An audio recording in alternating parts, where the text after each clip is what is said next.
friends, welcome to another bookish video. My name is Olivia, if you haven't been here before.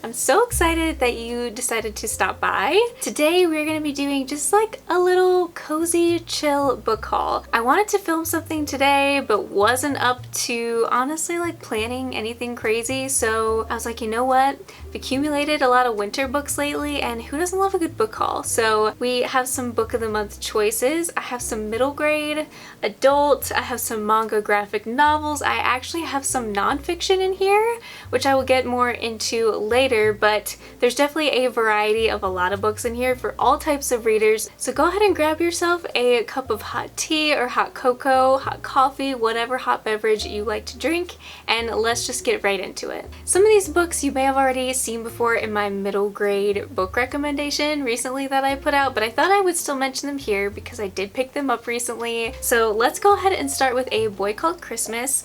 I am planning to read it this week as it is Christmas week, and I'm so excited to read this and watch the movie, hopefully on Christmas Day. I don't know much about this at all, but I do know there's a boy named Nicholas or Christmas who has very much only ever had like a very simple Christmas with his dad, and then one day his father actually disappears. So he goes to the North Pole on this adventure to try and find his father, and that's pretty much all I know. It sounds really cute. I love Matt Haig and his writing. I loved The Midnight Library, so I'm really interested to see how his writing interprets into a middle grade book. I know everyone loves it, and I also know it's a series, so I may pick this one up this year, and then every year maybe I will just pick up the next book in the series. Very excited to get to this one. And then my second holiday read, which I think is pretty much the only holiday read except for one other one that I'm going to be talking about in this video, is Nutcracked. In this book we have our main character named Georgie, and all she's ever wanted in life was to dance with the Nutcracker and be Clara, the main character. So she finally gets the part when she tries out. It's like a dream come true,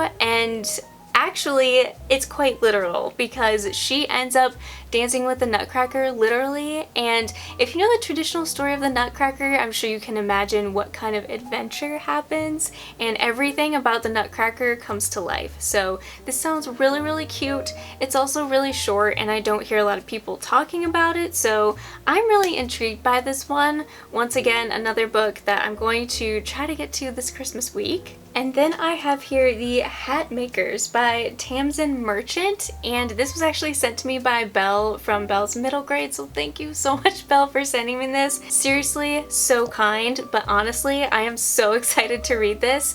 I've been seeing it float around here and there, but I don't know a lot about it, and I kind of like going into middle grade that way because I like to stay intrigued. I like to be totally submersed and involved in the adventure that our main character goes on, and in this one, we have 5 different families. They are made up of glove makers, boot makers, obviously hat makers. Our main character Cordelia actually is part of the hat maker family, and unfortunately her father disappears during a shipwreck, I think, supposedly, and so she has to kind of take over and find all these ingredients for the hats, and that's my basic knowledge of this book. It does sound really interesting and unique for a middle grade, and I'm just really excited to see like the whole plot and the adventure of where this book decides to take me. 2 more middle grade books that I decided to pick up. Once again, I'm going to be brief with these because I did just mention them in my middle grade recommendations video, so if you're interested in that,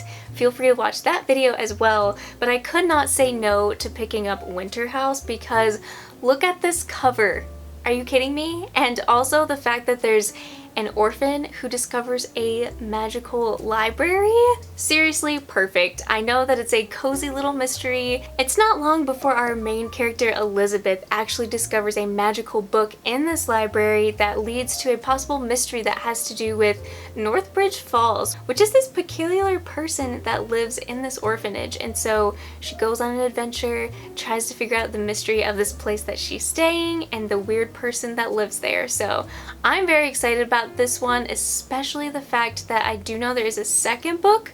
Not sure if there's a third, but I always love a good middle grade series. Then I also have here the Polar Bear Explorers Club by Alex Bell. Stella is our main character in this book, and she decides to go with some of her friends to an adventure in Iceland. And so she discovers a bunch of pirates, magical creatures, a lot of fun things happen along the way, and that's pretty much all I know. There isn't a super detailed synopsis of this one, so I'm just very intrigued to see where this takes me. As long as it's a fun, wintry, cozy vibe, like I will literally pick up any middle grade that just screams winter. And now into our adult books. Of course, I had to start off with the Queen of Mystery, Agatha Christie, and this is her Midwinter Murder. This is actually a compilation of fireside tales. This is the perfect book for any cozy mystery lover. We have food poison, we have whodunits, deadly snowdrifts, dangerous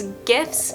I'm all about this, and I love the fact that obviously they are shorter stories in here. I love Agatha Christie so much, and I only say that because I've read one of her books, but seriously, I am on a mission to read all of her books in my lifetime because she is so good. I love thrillers so much, but honestly, like, I need to do a vlog reading her books or something because I'm very excited about this one, if you can't tell. I feel like this is also just the perfect gift for any holiday mystery lovers. And then we have Always in December by Emily Stone. This says sadness, but also says cute, and also says Olivia, because I love a sad, cute book. Every December, Josie writes a letter to her parents telling them how much she misses them because they died in an accident years ago, and one day on the way to her mailbox to put this letter in the mail, she gets run over by a really handsome guy on a cyclist, and yeah, don't know what else happens, but it sounds really cute. It sounds really heartfelt. I can only think of all the directions this is gonna go, and yeah, I'm very excited to read it though. I'm not your typical holiday romance, like happy-go-lucky reader.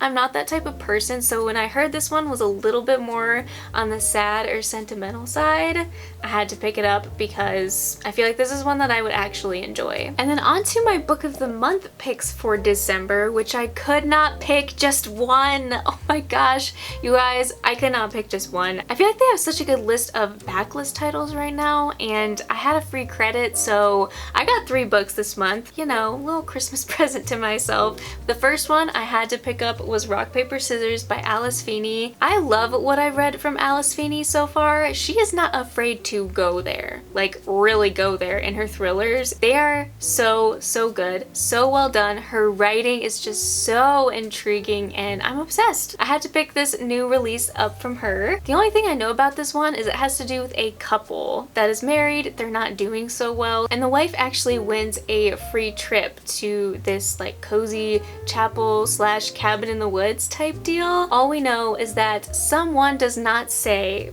who they say they are. I really need to know what happens in this book. Anyways, if you have not read an Alice Feeney, please pick up one of her books. She's one of my all-time favorite thriller authors, and this again is going to be another perfect cozy wintry read by the fireplace with a hot cup of cocoa and just be able to stay up all night and binge a really good thriller. And then I also decided to pick up another Kristen Hanna book. They actually had a free add-on for Book of the Month choice finalists, and so The Nightingale is one of my absolute favorite books of all time. I don't read a lot of historical fiction anymore, but I bawled like a serious baby at that book, and I just have been dying to pick up another one of her books. The inside says, powerful American epic about love and heroism and hope set during the Great Depression, a time when the country was in crisis, when millions were out of work, and even the land seemed to have turned against them. I do know this has to do with a main character named Elsa, and apparently her only choice in life is to marry someone she doesn't know, basically just to survive. From there, she has kids, and times are just really hard. If it's anything like The Nightingale and it breaks me to pieces, I know I'm gonna love it, as weird as that sounds. The last book I picked up from Book of the Month is A History of Wild Places by Shay Earnshaw. Believe it or not, I have not read a Shay Earnshaw book yet. The main reason for picking this up though is I've heard her writing is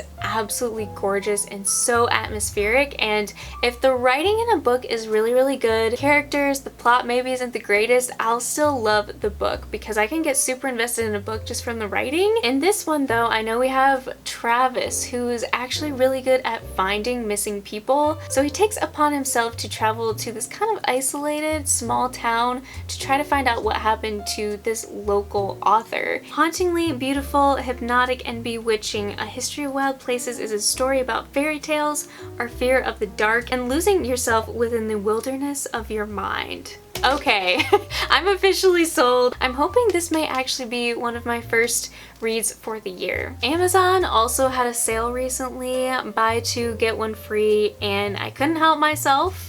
I had to pick up the next illustrated version of Harry Potter and the Prisoner of Azkaban. I do have the first two in this illustrated edition, but I didn't have this one and I saw it was on sale. This time of year, I'm always in the mood for some nostalgic reads, and one of those is Harry Potter for me, so I really, really wanted to pick up this edition. It's so gorgeous. I loved reading the other two. I just love these illustrated editions so much, so I'm probably going to be picking this up very, very soon as well. Moving on to the manga and graphic novel that I have is Witch Hat Atelier Volume 8, which thank you to my friend Keisha for sending me this. She knows how much I love this series. You guys are probably sick of hearing me talk about this series, but you know what? It deserves all the attention because the artwork is phenomenal. The storyline that we have with our sweet, sweet Coco, she's a little girl who accidentally puts a curse on her mom and her mom disappears, so she's swept away to this magical school to discover her talents, and she meets all of these other friends along the way.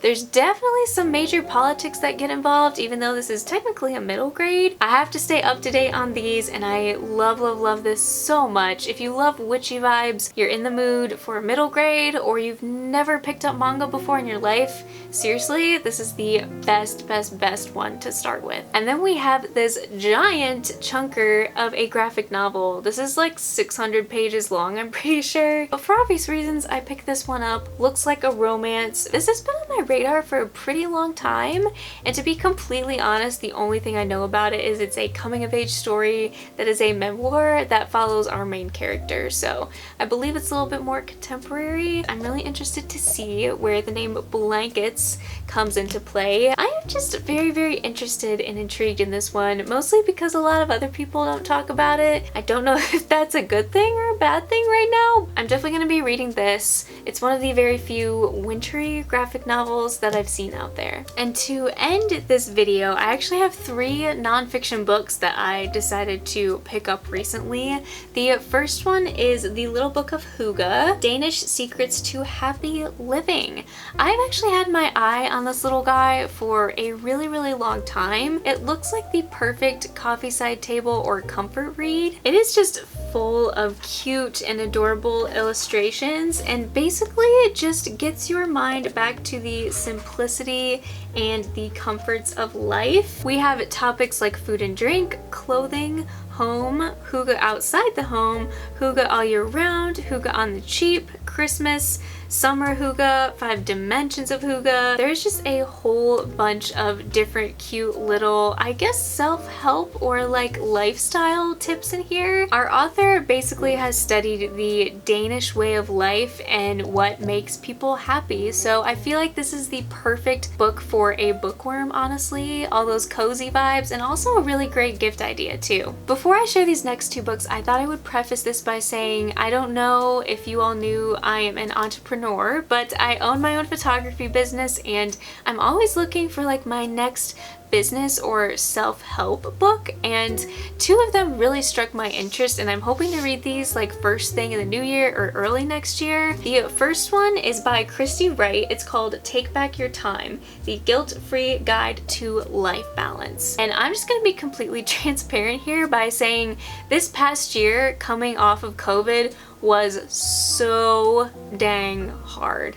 I struggled mentally, physically, emotionally, just to keep up with everything, working full time and YouTube and photography. And I really just want to go into this year with a fresh mind and be able to create a really good life-work balance. I've read one of her other books called The Business Boutique, which if you're in the market to start your own business, let me know. But that is a really, really good book to get started with. I like that she not only shares business tips and things like how to say yes and no and balance, but she also gives a lot of her own life examples and life tips. It's a really good book that just feels like you sit down and have a conversation with a friend. It's not like banging your head against a wall trying to figure out all these terms of what she's talking about. But this book is just very candid and it's really easy to get through. Again, another gift idea for anyone you know that owns their own business. The last book that I wanted to mention real quick that I've been seeing go around quite a bit is John Mark Comer's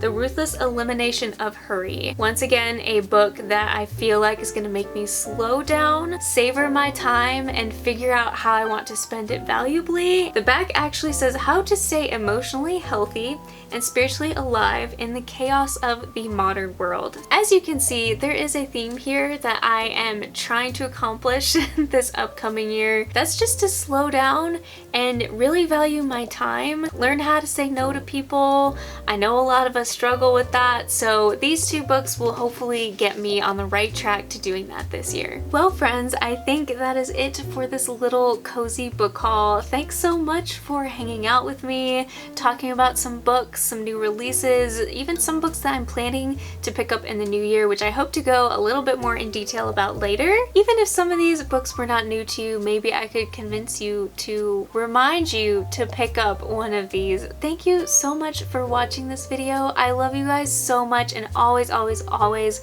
appreciate your support. And thanks for watching, and I will see you in my next video.